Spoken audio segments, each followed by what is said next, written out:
목회자들에게는 항상 미안한 마음을 갖는 사람들이 있습니다. 바로 가족들에 대한 미안함이라고 할 수 있습니다. 목회자의 가족으로 살아간다는 것은요, 많은 것에 대해서 희생을 강요받습니다. 사모에 대해서도 요구되는 희생은 말로 표현할 수 없을 정도로 많죠. 심지어 자녀들에게도 희생을 요구받는 일들이 참으로 많다고 합니다. 그렇게 아버지인 저로서는 자녀를 볼 때마다 마음이 참으로 아파요. 제가 부교육자 시절에는요, 일주일에 아이들과 얼굴을 대면하면서 식사하는 시간이 일주일에 한 두세 번 정도밖에 없을 정도였습니다. 그 당시에 그것이 당연한 것이라고 생각했습니다.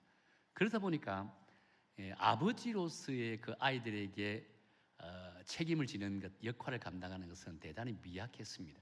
모두가 아내에게 아이들 교육을 맡기고, 저는 그냥 온전히 목회사에게 전념하게 되는 그것이 저 시절의 부교육자 시절에 갖는 이런 자세이었다라고 할 수 있습니다. 그러다 보니까 이제 가끔 한 번씩 집에 이제 제가 쉬는 날 집에서 있을 때는요, 아이들이 저에게 잘 오질 않아요. 소파에 같이 앉아서 TV를 볼 때도 왠지 어색해요. 냉기가 흐를 정도로 그런 마음이 든다는 겁니다. 이것이 그 당시에 부교육자를 생활하던 제가 갖는 안타까운 마음이라고 할 수 있었습니다. 근데 정말 감사한 것은, 이런 제가 이제 미국에 유학을 갔잖아요. 미국 유학을 가면서 그런 어색한 관계가 완벽하게 회복되어졌다고 합니다. 왜냐하면 미국 생활의 생활 자체 패턴이요, 저절로 가정 생활을 집중할 수밖에 없는 그런 생활 패턴입니다. 제가 유학 생활할 때는 집, 학교, 도서관, 집, 학교, 도서관, 집, 학교, 도서관. 목회할 때는 집, 교회, 집, 교회, 집, 교회.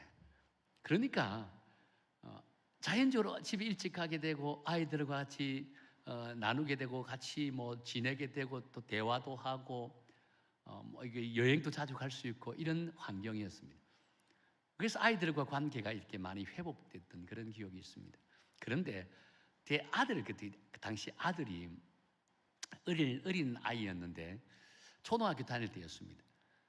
근데 아들이 저한테 항상 보면 한국에 있을 때도 아빠에 대한 두려움들을 참으로 많이 갖고 있는 것 같았어요.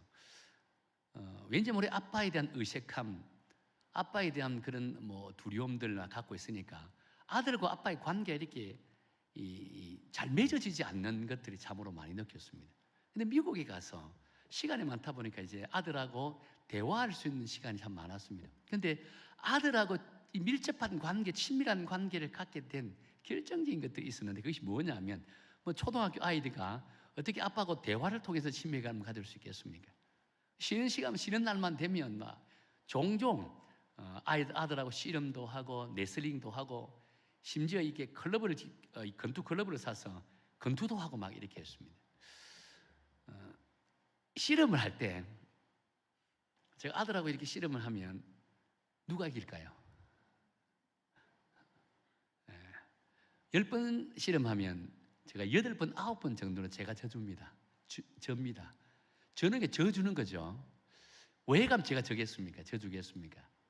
아들의 자존심을 좀 세워주기 위해서 넘어질 때 하고 넘어지고, 이게 힘 좋다 우리 아들 하고 이렇게 넘어집니다. 근데 가끔은 제가 완력을 써서 강하게 그냥 아들을 넘어뜨릴 때가 있다는 겁니다. 어떨 때일까요? 자꾸 져주니까 아들이 스스로 자기 힘이 막 진짜 센 것처럼 교만해질 때가 있습니다. 그럴 때는 그냥 여지없이 그냥 넘어뜨려 버립니다. 권투를 할 때도 계속 맞아줍니다. 제가 다운되고 이러다가 아들이 어느 순간 보니까 자기가 진짜 힘이 센 대로 교만해질 때는 한 방 툭 때려가지고 넘어뜨립니다. 그러니까 울고불고 난리 나겠죠. 엄마가 달래기도 하고 막 저를 혼내기도 합니다. 그러면서 아들과 친밀한 교제를 많이 나누었다는 겁니다.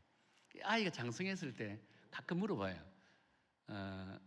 지금까지 살아오면서 아빠와의 여러 가지 추억 가운데 가장 기억에 남는 추억이 뭐냐라고 물어보면 항상 하는 대답이 아빠하고 씨름하고 레슬링 할 때라고 이렇게 이야기를 해요. 여행을 참 많이 다녔거든요, 시간 될 때. 근데 여행을 많이 다녔으면 모르고 여행에 갔다 왔다는 이야기를 하지 않고 아빠하고 뒹굴고 씨름하고 레슬링 할 때가 제일 기억이 난다라고 이렇게 이야기하더라고요. 이것이 아빠와 아들 간의 사랑의 관계를 표현하는 방법이지 않겠는가라고 본다는 겁니다. 혹시 여러분 가운데서 어린 아이가 있으면 우리 남자분들, 아이들한테 게임하는 것보다 더 중요한 것 몸으로 스킨십 하는 거예요. 뒹굴고 껴안고 하는 이런 것을 통해서 아이와 관계를 아주 밀접한 관계로 회복하기를 간절히 원합니다. 경험이니까요. 자, 오늘 본문에서도 보면 아빠와 아들과의 관계를 회복하기 위해서 씨름하는 장면이 나온다는 겁니다. 씨름하는 장면이 나온다는 거예요. 그런데 그 씨름에서 누가 이길까요? 한번 볼까요? 28절입니다. 우리 28절 다 함께 읽을게요. 시작. 그가 이르되 내 이름은 다시는 야곱이라 부를 것이 아니요 이스라엘이라 부를 것이니 이는 내가 하나님과 및 사람들과 겨루어 이기섬이니라. 지금 누가 이겼다고 되어 있습니까? 야곱이 이겼다라고 말씀하고 있는 거예요. 야곱이 하나님과 씨름해서 이겼다라고 말씀하고 있는 겁니다. 근데 여러분, 하나님이 힘이 부족해서 야곱과의 씨름에서 졌을까요? 하나님은 어떤 분입니까? 하나님 전능하신 분입니다. 그가 씨름, 세상에 어느 누구를 다 데려보세요. 씨름에 질 수 있을까? 이겼습니다. 강호동이를 데려보세요. 하나님은 게임이 안 돼요. 그럼에도 불구하고 하나님께서 뭐라고요? 씨름에서 졌다라고 한다는 겁니다. 그렇다면 왜 하나님께서 야곱과 씨름에서 졌을까요? 그것은요, 답답한 인생을 살아가고 있는 그 야곱에게 위로를 주기 위해서입니다. 그리고 하나님의 사람으로 회복시키기 위해서 하나님께서 야곱과의 씨름에서 져주셨다라고 말씀하고 있다는 겁니다. 여기에 대해서 32장 7절에 보면 이렇게 말씀하죠. 야곱이 심히 두렵고 답답하여라고 이렇게 말씀합니다. 여러분, 무엇이 야곱을 이처럼 답답하게 만들었을까요? 우리 야곱의 인생을 너무 잘 압니다. 야곱은 20년 전에 자신의 형 에스를 속이고 에스에게 사기를 쳐서 장자권과 축복을 다 빼앗아 버렸습니다. 그리고 그것이 형이 두려워서 삼촌 라반 집으로 도망을 갔습니다. 삼촌 라반 집에서 20년 동안 생활하는데 그 생활 자체가 어떤 생활이었습니까? 하나님이 지혜를 주셔가지고 삼촌 라반 집에서 엄청난 거부가 되었다는 겁니다. 거부가 되고 이제 자신의 고향으로 되돌아오는 겁니다. 근데 자신의 고향에 되돌아오면서 이제 한편의 마음엔 20년 전의 사건을 아직도 형님이 기억하고 있을까? 마음 한구석에는 두려움이 있는 거예요. 그래서 이제 고향에 지척에 두고 종을 파송합니다. 가서 형의 상태, 형의 마음을 알아보고 오라 라고 이렇게 보내게 되었다는 겁니다. 종이 그저 가서 형의 상태를 보고 야곱에게 이야기를 합니다. 어떤 이야기를 합니까? 형 야곱은 20년이 지났음에도 불구하고 과거 그 일을 잊지 않고 있다는 겁니다. 그래서 자기에게 복수하려고 칼을 갈고 있더라는 겁니다. 뿐만 아니죠. 자기를 향해서 야곱을 향해서 400명의 가소를 데리고 야곱을 향해 달려오고 있다라고 이야기 들었다는 겁니다. 여러분, 이런 소식을 접한 야곱의 입장에서 이 난간을 풀어나갈 수 있는 어떤 대안이 있을까요? 현실적인 대안이 아예 없습니다. 문제를 풀어나갈 답이 없습니다. 길이 없다는 거예요. 그때 야곱이 한 일은요, 20년 동안 찾지 않았던 하나님을 찾았다는 겁니다. 영적인 아버지인 하나님을 찾았다는 거예요. 그동안에는 하나님을 찾을 필요가 없었습니다. 왜냐하면요, 모든 일들이 자신이 원하는 대로 다 이루어졌습니다. 부자가 되려고 하니 부자 되었습니다. 자식을 가지려는 게 자식이 풍성히 가졌다는 겁니다. 지금까지 자기가 원하는 대로 안 된 일이 아예 없었다는 겁니다. 그래서 세상을 너무 우습게 생각했다는 겁니다. 그런데 우리 현실은 결코 내가 원하는 대로 100% 진행되지 않았습니다. 하나님께서 베델에서 약속한 그 약속으로 말미암아 삼촌 라반 집에서 풍성함을 체험받게 하셨습니다. 하나님이 함께 하셨기에 그가 풍성함을 체험받았다는 겁니다. 그런데 야곱은 마치 하나님이 주신 은혜를 자신의 능력으로 착각했다는 겁니다. 못할 것이 없다라고 생각했던 거예요. 근데 삼촌 라반 집을 떠나서 이제 형에게 달려가는 그 세상의 현실에 직면하니까 어떻습니까? 현실에 직면했을 때는요, 너무나도 다 자기가 원하는 대로 움직여지지 않는다는 사실을 비로소 깨닫게 되었다는 겁니다. 그래서 그가 마지막으로 손을 내밀었던 분이 20년 동안 찾지 않았던 하나님을 찾았다는 겁니다. 영적인 아버지인 하나님을 찾았다라고 말씀하고 있는 거예요. 거기에 대해서 11절에 보면 이렇게 말씀하잖아요. 11절에 보면요, 내가 주께 간구하오니 라고 이렇게 말씀합니다. 지금 비로소 하나님을 찾았다는 겁니다. 하나님께 부르짖었다는 거예요. 그러니까 하나님을 찾는 이유에 대해서는요, 그 다음에 바로 나오잖아요. 내 형의 손에서 에서의 손에서 나를 건져내시옵소서. 내가 그를 두려워하면 그가 와서 나와 내 제자들을 칠까 겁이 나기 때문입니다 라고 했다는 겁니다. 지금 야곱이요, 자신의 형 에스로 인해서 죽을 지경이 됐다는 겁니다. 내 가족이 지금 죽을 지경이 됐다는 거예요. 내가 지금 쫄딱 망하게 됐다는 겁니다. 20년 동안 그렇게 열심히 해서 큰 부자가 되었는데 이것을 한순간에 다 날려버리게 되었다는 겁니다. 그렇습니다. 이것이 바로 답답한 인생을 살아가고 있는 야곱의 안타까운 심정이라고 할 수 있다는 거예요. 잘 될 때는 하나님을 찾지 않았던 그가 절체절명의 위기 앞에서 하나님을 찾고 하나님께 부르짖었다라고 말씀하고 있는 거예요. 근데 보다 중요한 것은 이런 절체절명의 환경이요, 하나님이 펼쳐놓은 섭리의 과정이었다라고 한다는 겁니다. 이런 고난의 환경이, 이런 답답한 인생이 하나님이 펼쳐놓은 섭리의 과정이었다라고 말씀하고 있다는 겁니다. 그리고 하나님께서는 이런 과정을 통해서 야곱을 만나주시고 또한 그 만남을 통해서 하나님의 언약을 이어갈 하나님의 참 사람으로 회복시켜 주시기를 원하셨다라고 말씀하고 있는 거예요. 그렇습니다. 야곱은 야복 강변에서의 이 답답한 사건이 오히려 하나님을 깊이 만나고 하나님을 경험하는 그런 시간이 되었다라고 한다는 겁니다. 또 그 만남이 야곱의 인생의 전환기를 맞이했다는 겁니다.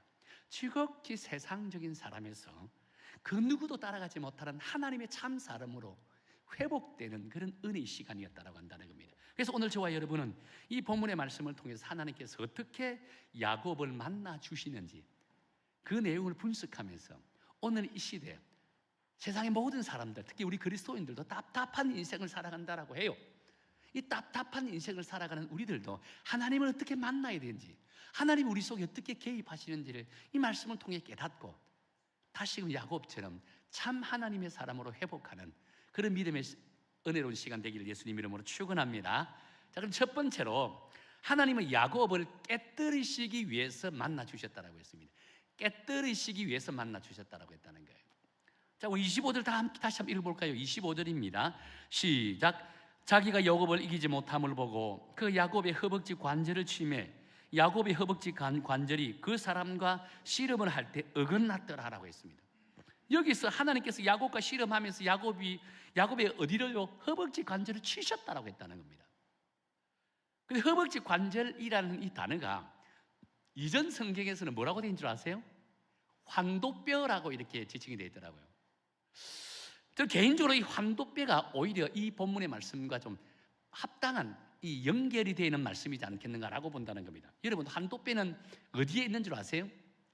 환도뼈를 보면, 자, 환도뼈 엉덩이 뼈를 구성하는 뼈가 환도뼈라고 할 수 있습니다. 그런데 이 원문을 보면 정확하게 원문은 어디에 있냐면요, 허벅지와 이 환도뼈 연결하는 이 부분이 어긋났다라고 이렇게 되어 있습니다. 원어적인 의미로는요, 허벅지 뼈와 환도뼈가 연결되는 이 부분이 어긋났다라고 이야기한다는 겁니다. 그렇기 때문에 여러분, 환도뼈와 허벅지 부분이 어긋났다는 것은 환도뼈가 골절되는 것만큼 충격이라는 겁니다.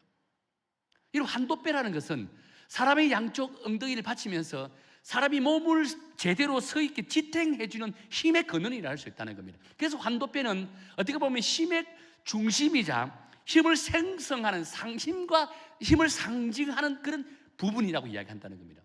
그 부분이 어긋난 거예요. 그럼 어떻게 될까요? 내가 바로 서 있지 못한다는 겁니다. 온전히 서 있지 못한다는 겁니다. 그런데 그 고통이라는 것을 이루 말할 수 없을 정도로 큰 고통이라고 했다는 겁니다. 이것은 뭘 의미할까요? 야곱은요, 지금까지 자신의 타고난 얄팍한 지혜를 의지하면서 살았습니다. 자기는 하나님 없이 얼마나 세상에서 승리하면서 살아갈 수 있다고 스스로 자부하고 살아왔습니다. 실제로 그렇게 된 것처럼 보였습니다. 그런데 하나님께서는 이런 야곱의 힘에 근원된 환도뼈를 어긋나게 만들어버렸다는 거예요. 그 어긋나게 만드는 순간 뭘 깨달았을까요? 하나님께서는요, 야곱에게 왜 환도뼈를 어긋나게 만들었냐면 자기 지금까지 자신의 능력이 뛰어나고 힘이 뛰어나다고 생각해 지혜가 탁월하다고 생각했습니다. 자기는 못할 것이 없다고 생각했다는 겁니다. 그런데 한도배가 어긋나다 보니까 뭘 깨달을까요? 이 한도배 하나만 어긋나도 내가 꼼짝달싹할 수 없는 연약한 존재, 나약한 존재임을 비로소 깨닫게 만들었다는 겁니다. 지금까지 못할 것이 없는데 한도배 하나 어긋났다고 아무것도 할 수 없는, 꼼짝달싹도 할 수 없는 그런 나약한 존재라는 사실을 비로소 깨닫게 되었다는 겁니다. 하나님께서 그것을 깨닫게 하기 위해서 한도배를 어긋나게 만들어 버렸다는 겁니다. 결국 야곱은요, 꼼짝달싹하지 못하니까 뭘 느끼게 될까요? 하나님을 전적으로 의지할 수밖에 없는 거예요. 하나님을 신뢰할 수밖에 없는 거예요. 하나님을 붙들 수밖에 없다라고 한다는 거예요.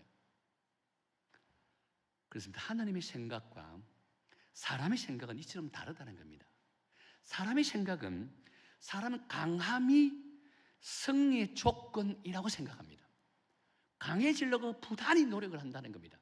어떤 사람은 물질이 강력한 힘을 발휘한다고 생각해서 물질을 채우려고, 물질을 모으려고 온갖 악한 일들을 막 행합니다. 어떤 사람은 명예가 강한 힘이라 생각해서 명예를 얻기 위해서 자신의 알량한 자존심까지 엿바꿔 먹어버립니다. 어떤 사람들은 자식이 강한 힘이라 생각해서 자식을 향해서 올인해버려요. 자기 생명을 바쳐버립니다. 이것이 오늘 이 시대에 살아가는 우리들의 모습이라고 한다는 겁니다.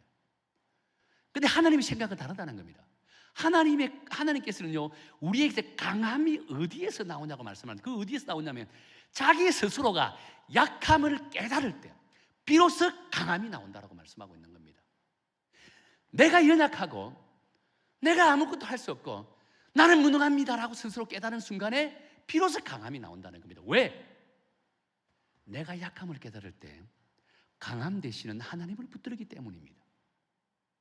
내가 연약하기에 강함 대신은 하나님을 의지한다는 거예요. 그럴 때 하나님께서 나서서 우리에게 강함을 허락해 주신다라고 말씀하고 있는 거예요. 자, 그런데 중요한 것은 봅시다. 하나님께서는 비단 야곱만 깨뜨리는 것은 결코 아닙니다. 하나님께서는 당신의 사랑하는 백성이라면 누구나 하나님으로부터 깨뜨림을 당한다라고 말씀하고 있다는 겁니다. 그 깨뜨림이 비단 고통일 수도 있고 마치 그릇이 깨지는 그런 절망감일 수도 있다라고 한다는 겁니다. 그러나 분명한 사실은 이 깨뜨림을 통해서 하나님의 강함을 깨닫게 하신다는 겁니다. 특히 어느 단체든 교회이든 여러분의 모임이든 리더는요, 반드시 이 깨뜨림의 과정을 극복해야 된다라고 말씀하고 있다는 겁니다. 리더가 어떤 모임이든 교회든 부서 모임이든 그것을 이끌으라는 리더가 이 강함을 깨뜨리지 않으면 자칫 교만에 흘러갈 수 있다고 한다는 겁니다. 그래서 하나님은 리더를 세우는 사람일수록 깨뜨리는 그런 작업을 끊임없이 하고 있는 것을 보게 된다고 할 수 있다는 겁니다. 왜냐하면 자신이 연약하고 자신이 부족하기 때문에 하나님을 전적으로 의지할 수밖에 없는 거예요. 그래서 전적으로 하나님을 의지하게 되고 하나님만 바라보고 하나님의 은혜만을 사모할 수밖에 없기 때문이라고 한다는 겁니다. 그래서 우리 그리스도인들에게서 이 깨뜨림은요, 어떻게 보면 한편은 축복의 지름길이라고 할 수 있다는 겁니다. 왜냐하면요, 하나님께서는 결코 깨뜨리지 않는 사람을 쓰시지 않습니다. 능력이 많아도 가진 것이 많아도 스스로가 깨뜨리지 않으면요, 결코 하나님으로부터 쓰임 받지 않는다는 겁니다. 그렇게 하나님은 우리를 깨뜨리실 때 여러분 너무 아파하지 마세요. 하나님께서 우리를 깨뜨릴 때 너무 고통스러워하지 마세요. 절망하지 마십시오. 하나님 우리를 깨뜨리는 순간 하나님께서 나를 다시금 세우기 위해서, 다시금 쓰기 위해서 나를 깨뜨리시구나 라고 생각하고, 오히려 나를 깨뜨릴 때마다 하나님 앞에 감사하세요. 나를 깨뜨릴 때마다 하나님을 찬양하세요. 나를 깨뜨릴 때마다 하나님을 더 의지하세요. 그럴 때만 하나님께서 우리에게 다시 강한 자로 들어 쓰신다는 겁니다. 하나님의 손에 붙들려 강한 자가 될 때 세상 그 누구도 감히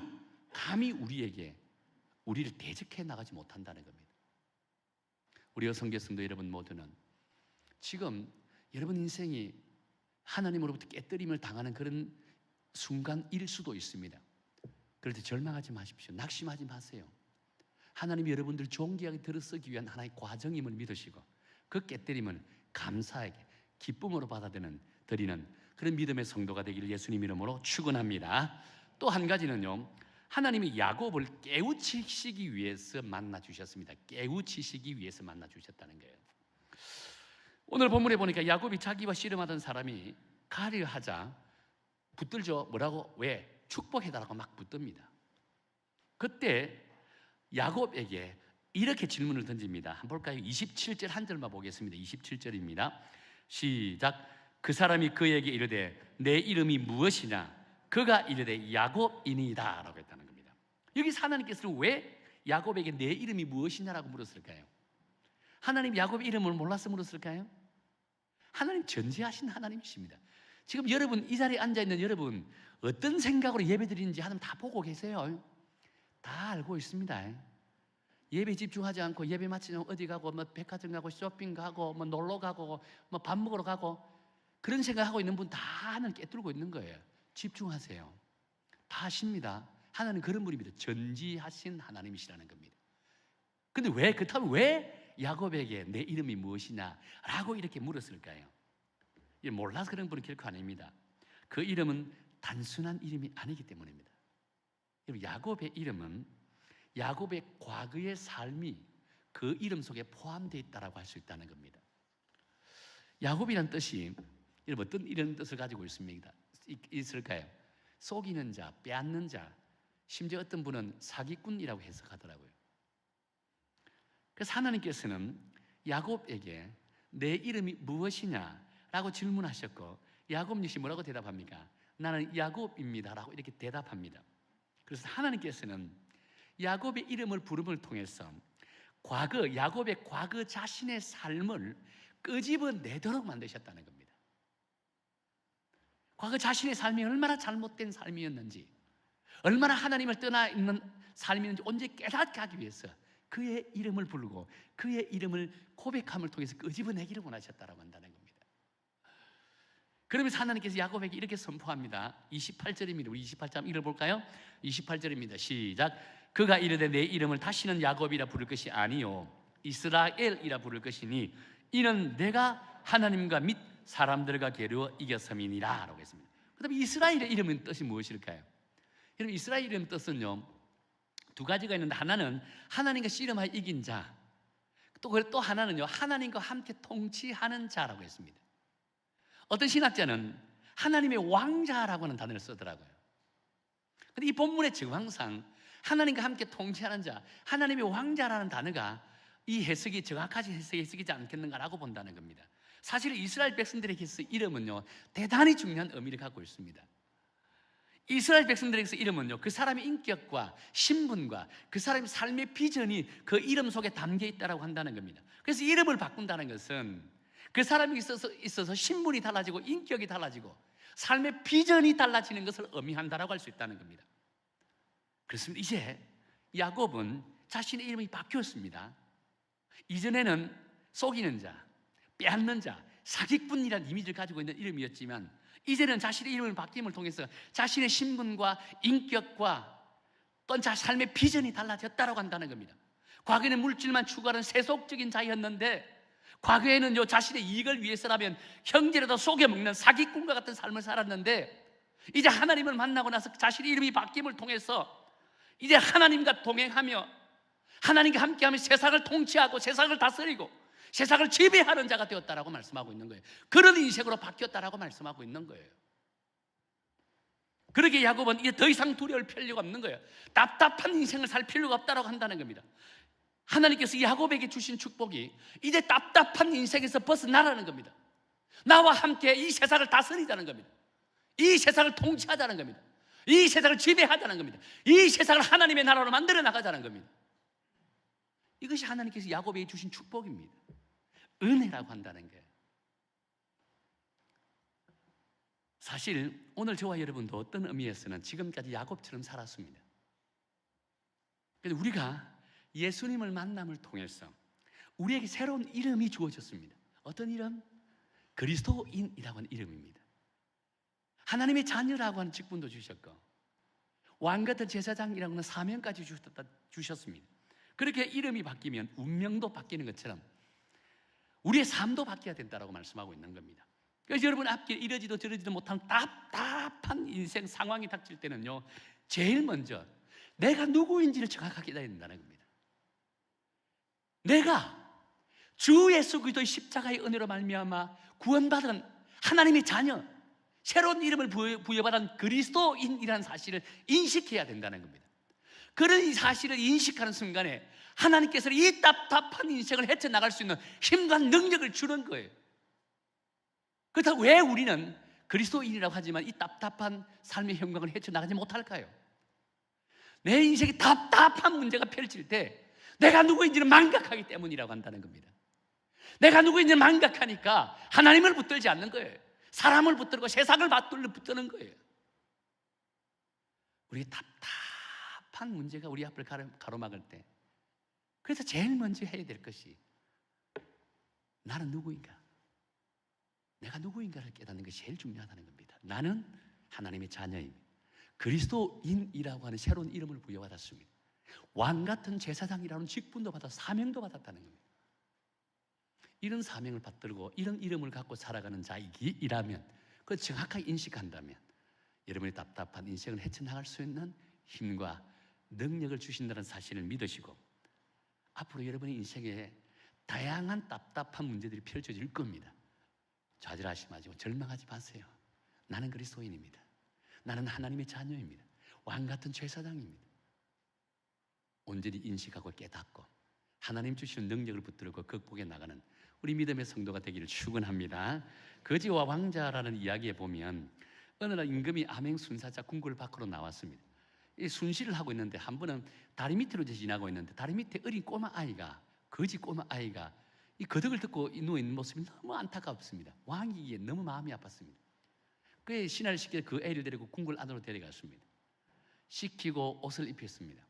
그 신하들 앞에 외칩니다. 선포합니다. 앞으로 이 아이는 나의 아들이다라고 선포했다는 겁니다. 자, 그렇다면 거지의 신분에서 왕자의 신분으로 바뀌었습니다. 왕의 한마디가 거지의 신분에서 왕자의 신분으로 바뀌었다는 겁니다. 그렇다면 이 꼬마 아이도 거지가 가지는 생각을 벗어버리고 왕자로서 가지는 생각을 가져야 됩니다. 그런데 밤만 되면 궁궐 밖으로 나가려고 합니다. 하도 그래가지고 이제 4시간 물었습니다. 아니 왕자님 왜 자꾸 궁궐 밖으로 나가려고 합니까? 라고 하니까 이 왕자가 뭐라고 이야기했습니까? 나는 본래 거지이기에 다리 밑에서 자야 잠을 잘 수 있다라고 이야기했다는 겁니다. 그렇습니다. 우리가 아무리 하나님의 왕자로 택함을 받았다 해도 우리 스스로가 왕자임을 인식하지 못한다면, 왕자로서의 삶을 살지 못한다면 하나님이 주시는 축복과 특권을 누리지 못한다라고 할 수 있다는 겁니다. 그래서 우리는 먼저 나 자신이 하나님의 왕자로 부름을 받고 택함을 받았다는 사실을 인식하는 것이 대단히 중요하다고 할 수 있다는 겁니다. 그 깨우침을 통해서 진정 하나님의 왕자로서 세상을 통치하고 세상을 지배하고 세상을 다스려 나가는 그리스도인의 삶의 가치가 드러나게 될 줄로 저는 믿습니다. 우리 것들이 그런 믿음을 붙들고 살아가야 된다라고 말씀하고 있는 거예요. 자, 그렇다면 이러한 깨뜨림과 깨우침을 통해서 우리에게 베푸시는 축복이 뭘까요? 결론적으로 말합니다. 결론적으로 말씀입니다. 축복이 뭘까요? 자, 야곱은 하나님을 대면하고 나서 곧 이름을 바꾸게 되죠. 30절과 31절까지 우리 한번 읽어볼까요? 우리 함께 읽도록 하겠습니다. 시작. 그러므로 야곱이 그곳 이름을 브니엘이라 하였으니 그가 이르기를 내가 하나님과 대면하여 보았으나 내 생명이 보존되었다 함이더라. 그가 브니엘을 지날 때 해가 돋았고 그의 허벅다리로 말미암아 절었더라라고 합니다. 지금 야곱이 하나님과 씨름하였던 그 장소 이름을 뭐로 바뀌었다 했고요? 브니엘로 바꿨습니다. 브니엘이라는 이름 뜻은 2가지가 있습니다. 하나는 하나님의 얼굴이라는 것과 하나님과 대면한 곳이라는 이름을 가지고 있습니다. 원래 이곳의 지명은 약복 강변입니다. 그런데 하나님을 경험하고 나니까 세상이 달리 보이더라는 겁니다. 그토록 무섭던 형이, 그토록 무섭던 존재가 이들은 그리운 존재로 하나님의 얼굴을 바라보는 것처럼 사랑스러운 존재로 보이기 시작했다라고 했다는 겁니다. 그토록 답답한 마음들이 하나님을 경험하고 나니까 가슴이 뿡 뚫리는 그런 은혜를 누리게 됐다라고 말씀했습니다. 그래서 지명 이름을 바꾼 거예요. 브니엘로, 하나님의 얼굴로 바꿨다는 겁니다. 그리고 나서 날이 밝자 곧바로 강을 건너갔다라고 했습니다. 여러분, 강을 건너가는 야곱의 발걸음이 어떨까요? 두려운 마음에서 그냥 주저주저 건넜을까요? 저는 그렇게 건너지 않았다라고 생각합니다. 기쁨의 발걸음, 기쁨의 발걸음, 형님 만날 것을 기대하면서 막 걸어가지 않았겠는가 하고 생각한다는 거예요. 왜? 하나님이 야곱에게 눈을 열어 두려운 존재로 형을 바라보는 것이 아니라 사랑스러운 존재, 하나님의 얼굴을 바라보는 것처럼 형을 바라보게 만들었기 때문입니다. 그렇습니다. 하나님이 야곱에게 주신 가장 큰 축복이요, 바로 이 답답한 마음이 뻥 뚫리게 하는 마음이었다고 한다는 겁니다. 내 속에 두려움이 가득 찬 이 두려움을 한순간에 날려버리게 만들었다는 겁니다. 왜? 하나님의 얼굴이 내 눈앞에서 아른거리기 때문입니다. 하나님의 얼굴을 날마다 바라보게 만들었기 때문입니다. 여러분 스스로 하나님의 얼굴을 바라보십시오. 하나님의 얼굴이 여러분 눈앞에 아른거린다면 세상에 무엇이 두렵겠습니까? 하나님 얼굴이 내 눈앞에 아른거린다는 것은 날마다 하나님이 나와 함께 하신다는 사실입니다. 그것이 세상에 무엇이 두렵다라고 할 수 있을까요? 사랑하는 성도 여러분, 오늘 여러분의 인생에도 다양한 이유들로 인해서 심히 두렵고 답답한 삶을 살아간다라고 생각하는 분들이 있을 것입니다. 두려워하지 마십시오. 답답해하지 마십시오. 분명한 것은요, 우리 인생에 예수 그리스도께서 찾아오셨다는 겁니다. 그러면서 가슴에 뭐라고 붙여주실까요? 그리스도인이라고 이름의 명패를 붙여주셨다는 겁니다. 이름의 명패를 붙여주셨다는 것은 예수 그리스도께서 날마다 우리와 동행하시겠다라고 하는 약속의 정표라고 할 수 있다는 겁니다. 예수님이 날마다 나와 동행하신다는데 무엇이 두려울까요? 무엇이 답답하겠습니까? 여러분, 그 주님을 붙드는 순간에 우리를 답답하게 하는 모든 문제들 한순간에 다 사라지고 가슴이 뻥 뚫려 참된 그리스도인으로 사명을 붙들고 왕같은 제사장으로서 사명을 감당하고 하나님의 자녀로서의 삶을 살아가는 그런 믿음의 성도, 성숙한 성도가 될 줄로 믿습니다. 이런 믿음의 자신을 가지게 될 때 그것을 극복할 수 있는 힘과 능력과 에너지를 준다는 사실을 믿으시고, 나는 예수 그리스도를 믿는 그리스도인입니다. 하나님의 자녀입니다. 왕같은 제사장입니다. 이 사실을 날마다 입술로 고백하며 살아가는 우리 믿음의 성도가 되기를 예수님 이름으로 축원합니다. 우리 찬양 드리기를 원합니다.